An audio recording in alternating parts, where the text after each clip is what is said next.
નવસારી જિલ્લાના ઉભરાટ દરિયા કિનારા ઉપર હવામાન વિભાગની આગાહીના પગલે સરકારશ્રી દ્વારા આગામી 2 તારીખ સુધી દરિયા કિનારો બંધ રાખવામાં આવ્યો છે। મરોલી પોલીસ સ્ટેશનના હેડ કોન્સ્ટેબલ મહેન્દ્રભાઈ સાથે વાતચીત કરતા એમણે જણાવ્યું, રેમલ વાવાઝોડાની અસરને પગલે છેલ્લા 3-4 દિવસથી અનેક જિલ્લાઓમાં ભારે પવન ફૂંકાતા જોવા મળી રહ્યા છે।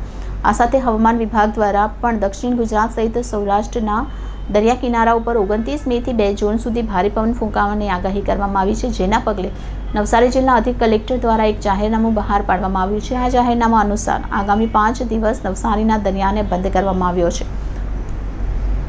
નવસારી જિલ્લા અધિક કલેક્ટર દ્વારા 5 દિવસ સુધી દાંડી તેમજ ઉભરાટના દરિયા કિનારા ઉપર સહેલાણીઓને જવા ઉપર પ્રતિબંધ ફરમાવતું જાહેરનામું પ્રસિદ્ધ કરવામાં આવ્યું છે। સાથે મરોલી પોલીસ સ્ટેશનના હેડ કોન્સ્ટેબલ મહેન્દ્રભાઈ સાથે વાતચીત કરતા એમણે જણાવ્યું હતું,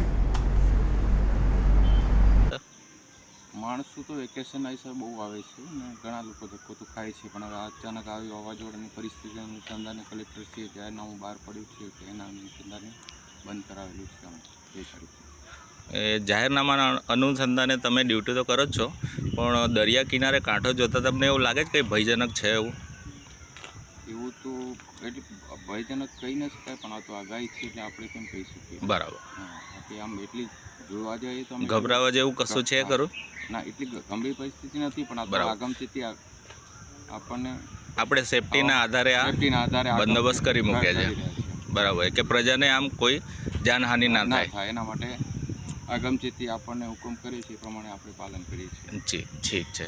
હવે આપ કઈ સુરતની જનતાને કહેવા માંગો છો, સુરત, નવસારી કે જે પણ ઉભરાટ બ્રિજ પર આવતા માંગતા હોય એવા લોકોને આપણે એટલું જ કહીએ કે અત્યારે આવી આગાહી છે તે અનુસંધાને એકબીજાને ખબર અંતર આપે ને ખોટા રીતના હેરાન ના થાય, અને આવું વાતાવરણ છે ત્યાં સુધી